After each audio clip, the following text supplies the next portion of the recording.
Nagbabala ang National Disaster Risk Reduction and Management Council o NDRRMC na posibleng bumagsak sa hilaga ng Luzon ang mga debris mula sa rocket launch ng China.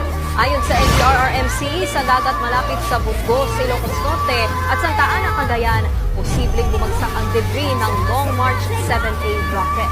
Pero mababa naman daw ang posibilidad na magdulot ito ng anumang pinsala. Pasado alas 10 kagabi, sinagawa ng China ang rocket launch sa Hainan Island. Ang Long March 7A ay satellite na gagamitin ng China para sa high-speed communications. Kahit pamalayo sa lupa ang posibleng pagbagsakan ng rocket, naka-alerto pa rin ang provincial government ng Cagayan. We also inform all our MDRRMOs, especially in the coastal areas of Cagayan. Just to inform them para kahit paano, they know what to do, kung anong klaseng pagkahanda